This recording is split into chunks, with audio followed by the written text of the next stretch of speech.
দারিদ্রতা যে সাফল্যকে কখনো ছুঁতে পারে না কিংবা সাফল্যকে কখনো পরাস্ত করতে পারে না, সেটা বোধহয় আমরা গতকাল প্যারিস শহরে অনুষ্ঠিত অলিম্পিকের মঞ্চ থেকে আমরা জানতে পারলাম। কারণ যে ছেলেটার একটি সময় জ্যাভলিন ছিল না, সেই ছেলেটি আজ সারা বিশ্ববাসীর কাছে নিজের দেশকে তুলে ধরলেন। লক্ষ্মীবাড়ি লক্ষ্মী ছাড়া হয়ে ফিরতে হলো ভারতীয় বীর নীরজ চোপড়াকে। অর্থাৎ আমাদের আশা ছিল ভারতের একমাত্র নীরজ চোপড়াই পারে ভারতকে সোনা এনে দিতে। প্যারিসে অনুষ্ঠিত অলিম্পিকে আমরা এখনও পর্যন্ত সোনা অর্জন করতে পারিনি। তাই আমাদের আশা ছিল যতন্তপক্ষে ভারতীয় হিসাবে নীরজ চোপড়া, যিনি জ্যাভলিন থ্রোর মাধ্যমে আমাদের ভারতকে সোনা দিতে পারে, কিন্তু সেই আশা আর পূরণ হলো না। গতকাল রাত্রিতে অর্থাৎ 8ই আগস্ট আমাদের ধারণা ছিল ভারতের বীর নীরজ চোপড়া, যিনি হয়তো ভারতকে সোনার মেডেল এনে দিতে পারে, কিন্তু তিনি পারলেন না। তিনি শেষ পর্যন্ত নিরাশা হয়ে সিলভার মেডেল নিয়ে আমাদের দেশে ফিরলেন। গতকাল সারা রাত জেগে আমরা ভারতীয়রা নীরজ চোপড়ার জ্যাভলিন থ্রো দেখেছিলাম, কিন্তু আমরা পারলাম না। আমরা সোনার মেডেল নিয়ে আসতে আমাদের দেশে পারলাম না। তবে আমরা অনেক সময় মেডেল না পেয়ে হতাশায় ভুগি, কিন্তু আমাদের ভারতীয় বীর নীরজ চোপড়া, যিনি হারার পরেও তিনি বিন্দুমাত্র দুঃখ প্রকাশ করেনি। কারণ তিনি বলেছেন, আমি টোকিও থেকে এশিয়ান গেমসে পর্যন্ত আমি জ্যাভলিন থ্রোর মাধ্যমে আমার দেশকে সোনা এনে দিয়েছি। হয়তো আমার দিনটা আজকের ভালো ছিল না, কিংবা আমার দিনটা আজকের ভালো চলছিল না, যার ফলে হয়তো পাকিস্তানের আরশাদ নাদিমের কাছে হয়তো আমাকে আজ হারতে হয়েছে। তবে এখান থেকে আমাকে আরও কঠিন পরিশ্রম করতে হবে। এটা আমি কিংবা আপনি বলছেন না, এটা বলছেন আমাদের ভারতীয় বীর নীরজ চোপড়া, যিনি হেরেছেন বটে, তবে সেই হারার যন্ত্রণাটা হয়তো তার মনের মধ্যে চেপে রেখে তিনি পরবর্তী ইনিংসে আরও নিজের দক্ষতাকে বাড়াতে চায়। এখান থেকে হয়তো তিনি শিক্ষা পেয়েছেন যে আমাকে আরও কঠোর পরিশ্রম করতে হবে। প্যারিসে অনুষ্ঠিত অলিম্পিক থেকে এখনও কোনো ভারতীয় একটিও পর্যন্ত গোল্ডেন মেডেল অর্জন করতে পারেনি। তাই আমাদের ধারণা ছিল অত্যন্তপক্ষে ভারতীয় বীর নীরজ চোপড়া, যিনি আমাদেরকে গোল্ডেন মেডেল এনে দিতে পারে, কিন্তু ভাগ্য খারাপ ছিল। তাই আগামীকাল নীরজ চোপড়া পাকিস্তানের আরশাদ নাদিমের কাছে তিনি পরাজিত হয়েছে। তবে পরাজিত হয়ে হয়তো তিনি কিছুটা বিমর্ষ হয়ে পড়েছেন, কারণ প্রত্যেকের ধারণা ছিল, সারা বিশ্ববাসীর ধারণা ছিল যে ভারতীয় বীর নীরজ চোপড়ার কাছে কোনো মতেই কোনো দেশ গোল্ডেন মেডেল ছিনে নিয়ে যেতে পারবে না, কিন্তু তার ব্যতিক্রম হয়ে গেল। নীরজ চোপড়া তিনি আটকাতে পারলেন না। তবে কখনো কখনো আমাদের হারটাও স্বীকার করতে হয়, কারণ যদি আপনি কখনো কোনো প্রতিযোগিতায় না হারেন, তাহলে আপনি সেই প্রতিযোগিতার মর্ম বুঝতে পারবেন না। তাই হয়তো নীরজ চোপড়ার জীবনে গতকাল তেমনই একটা দৃশ্য আমরা দেখলাম। কারণ নীরজ চোপড়া এর আগে যতগুলি অলিম্পিক্সে তিনি অংশগ্রহণ করেছেন, টোকিও থেকে এশিয়ান গেমসে পর্যন্ত, তিনি প্রতিটি গেমসে জ্যাভলিন থ্রোর মাধ্যমে ভারতবর্ষকে সোনা এনে দিয়েছে। তিনি কখনো দ্বিতীয় স্থান অর্জন করতে পারেনি।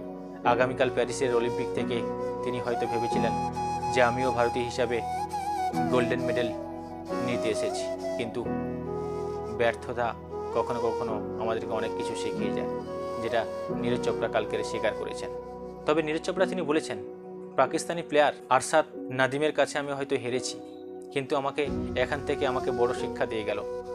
কারণ আমি যদি আজকের হার না মানতাম, বা নাদিমের কাছে যদি আমি আজকের না হেরে যেতাম, তাহলে ভবিষ্যতে হয়তো আমি হার জিনিসটা কি সেটা জানতাম না।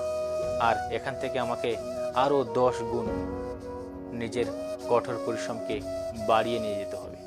তার ফলে আমি আগামী দিনে আরও বড় বড় প্রতিযোগিতার মঞ্চে আমি সাফল্য অর্জন করতে পারব।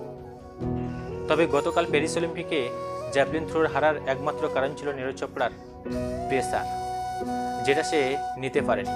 কারণ যখন পাকিস্তানি প্লেয়ার আরশাদ নাদিম তিনি যখন 92.97 মিটার জ্যাভলিন থ্রো করে ফেললেন, তখন ভারতীয় বীর নীরজ চোপড়ার মাথায় বড় প্রেসার এসে গিয়েছিল, যার ফলে গতকাল ম্যাচটা তাকে হারতে হয়েছে। কারণ তিনি কখনোই কল্পনা করতে পারেনি পাকিস্তানি প্লেয়ার তিনি 92.97 মিটার থ্রো করে দেবে। আর সেটাই হয়েছে নীরজ চোপড়ার জীবনের সবথেকে বড় কাল।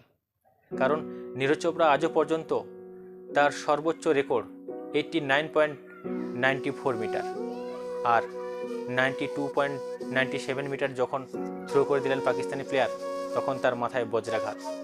আর তার প্রেসারের জন্য অর্থাৎ তার মাথায় যে চাপটা সৃষ্টি হয়েছিল সেই চাপের পর তিনি পরপর 4টি ফাউল ধরে করেছেন। চাপ কাকে বলে আপনি দেখুন। যে খেলোয়াড়টি আজও পর্যন্ত কোনো অলিম্পিক কিংবা কোনো গেমসে তিনি আজও পর্যন্ত হারতে শিখেনি, তার মাথায় যে এত বড় একটা প্রেসার এসে যাবে সেটা আমি বা আপনি কেউ কল্পনা করতে পারতাম না। যার প্রেসারের ফলে বা চাপের ফলে তিনি পরপর 4টি রং থ্রো করলেন, যার ফলে তাকে পাকিস্তানি প্লেয়ারের কাছে হারতে হয়েছে। তবে নীরজ চোপড়া তো হতাশা হয়নি, আর আমরাও অতটা হতাশা হয়নি, কারণ তিনি অন্ততপক্ষে আমাদের ভারতীয় হিসাবে আমাদের ভারতের মান সম্মান অর্জন করেছে।